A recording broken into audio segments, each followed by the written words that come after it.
Federal está aquí en línea con Mega Noticias para platicar sobre el tema. Luis, qué gusto saludarte, buenas noches. El gusto es mío, buenas noches. Bueno, ¿qué representa este dimes y diretes entre el gobierno federal y las familias de los 43 estudiantes desaparecidos sobre una información que no terminamos de conocer y que además pues no nos dice qué fue lo que realmente sucedió con los estudiantes de la normal rural? Luis, ¿cómo ves esta situación? Bueno, hay muchísimo que comentar al respecto, pero quiero resaltar algunos puntos que me parecen de enorme importancia. El gobierno de López Obrador ha tratado de desvirtuar la versión de la extinta Procuraduría General de la República y tomó una medida increíblemente ilegal, que fue encarcelar al exprocurador Murillo Karam, acusándolo con acusaciones absurdas, como si él hubiera desaparecido a los estudiantes normalistas, pero no ha podido echar abajo esa versión, y hoy mismo las familias de los estudiantes normalistas y el abogado que la representa han dicho que la versión de la Comisión de la Verdad que encabeza Alejandro Encinas se parece mucho a la versión que expuso el entonces procurador Murillo Karam. En la versión que dio el entonces procurador Murillo Karam, ciertamente hay algunos huecos, pero esos huecos, esos vacíos, fueron ampliamente llenados por la recomendación de la Comisión Nacional de los Derechos Humanos cuando la encabezaba Luis Raúl González. Se creó una oficina dirigida por el maestro José Larrieta, y esa recomendación prácticamente llena los huecos que pudieron haber existido en la versión de la PGR. Es una recomendación de más de 2,000 páginas, por lo tanto muy poca gente la ha leído, producto de un trabajo muy minucioso, muy prolongado, y en esa recomendación hay un punto que ni la Fiscalía General de la República, del doctor Gertz Manero, ni la Comisión de la Verdad de Alejandro Encinas, ni el IEI han querido atender, que es enviar restos que se encontraron en el basurero de Cocula al laboratorio de Innsbruck para su análisis genético, porque tanto esa Comisión de la Verdad de Encinas como la Fiscalía del doctor Gertz Manero como el IEI han negado que algunos de los restos que algunos de los cuerpos fueron incinerados. Y si se enviaran esos restos que propone la comisión, que propuso la Comisión Nacional cuando aún era un organismo autónomo, si se enviaran a Innsbruck, podría saberse que varios de esos restos pertenecen a los estudiantes que desaparecieron. Otro punto que quiero resaltar es lo absurdo que resulta que el procurador, el entonces procurador que resolvió lo sustancial del caso, que logró que varios de los presuntos responsables estuvieran en prisión, esté hoy preso, y que varios de los que fueron responsables de la desaparición y seguramente del asesinato de los estudiantes normalistas hoy estén libres y sean testigos colaboradores.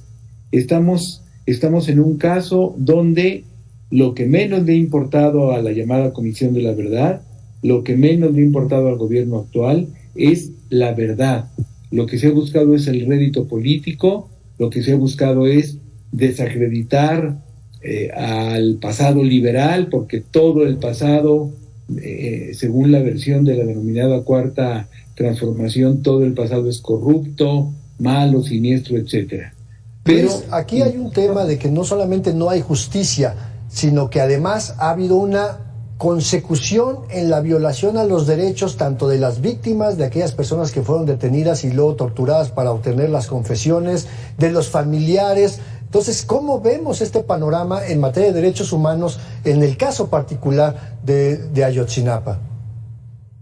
Bueno, evidentemente que hay una violación gravísima a los derechos humanos, varias violaciones gravísimas, primero por el crimen mismo, pero después por el hecho de que varios de los responsables de ese crimen estén en libertad y de que el exprocurador de aquel entonces esté preso. Todo eso es violatorio de los derechos humanos y de que se esté buscando una versión para derrumbar la versión que se dio a conocer hace 9 años, y que en todo este tiempo que lleva el actual gobierno no se haya avanzado nada en la construcción de una versión alterna que sea creíble, que sea sólida, que esté basada en pruebas. Y las familias siguen justamente a la espera de esas respuestas en estas reuniones que han tenido en diferentes momentos, porque son reuniones que han tenido desde hace 9 años con las diferentes autoridades, y este compromiso de resolver el caso, pues no les llega, no hay justicia para las familias. Pero hoy llama mucho la atención, Luis de la Barrera, que la Comisión Nacional de los Derechos Humanos lance un reclamo tanto al Grupo de Expertos Internacionales como a la Comisión Interamericana de Derechos Humanos, y casi hace ver que están revictimizando con sus investigaciones pues a las propias víctimas, y les pide la Comisión Nacional a estos interlocutores internacionales que compartan la información que tienen en su poder. ¿Cómo ves esta situación?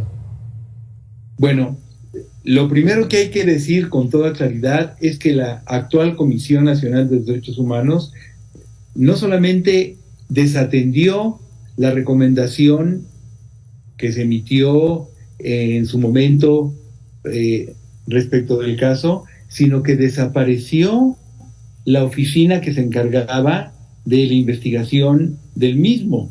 Entonces, hay una actitud también del actual titular de la Comisión Nacional de los Derechos Humanos de simulación, porque si simplemente se exigiera el cumplimiento de la recomendación dictada por la anterior Comisión de Derechos Humanos, con eso ya la Comisión estaría dando un paso muy importante para el esclarecimiento total de los hechos. Bueno, hay información a medias. El gobierno federal no ha terminado de entregar toda la documentación que aparentemente está en su poder. Está esta nueva versión que se parece mucho a la primera versión y que no ha dejado satisfechas a las familias.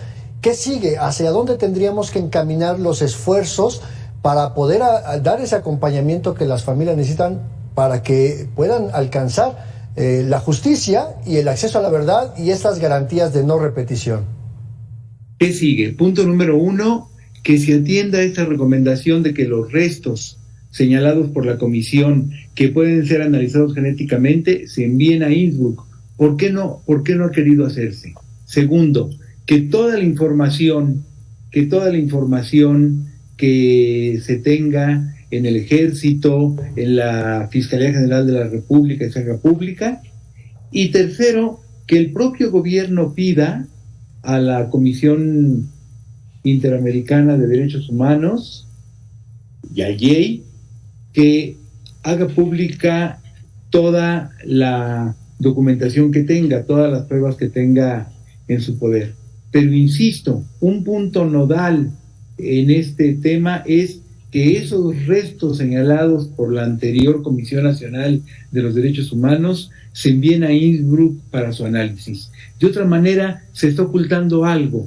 Se quiere decir, ahí no hubo ningún incendio, aunque varios expertos dijeron, ahí hubo un incendio. Bueno, si ahí hay restos que pueden ser, que entiendo que están resguardados por la Fiscalía General de la República, que pueden ser objeto de análisis, que se analicen y que veamos si esos restos corresponden a los estudiantes normalistas, a algunos de ellos, o a otros desaparecidos. México se ha convertido en una gran fosa común clandestina. Si esos restos, o algunos de ellos, no fueran de los estudiantes normalistas, podrían ser de otros desaparecidos. Pero la pregunta que hay que hacerle a la Fiscalía General de la República, a la Comisión de la Verdad de Alejandro Encinas y al propio presidente de la República es: ¿por qué esos restos no se envían a Innsbruck? ¿Qué quieren ocultar? ¿Qué quieren que no se conozca? Luis de la Barrera Solórzano, expresidente de la Comisión de Derechos Humanos del Distrito Federal, experto en materia de derechos humanos. Muchísimas gracias por compartir esta reflexión, estos minutos aquí con la audiencia de Mega Noticias. Gracias, buenas noches. Buenas noches, Andrés, mucho gusto.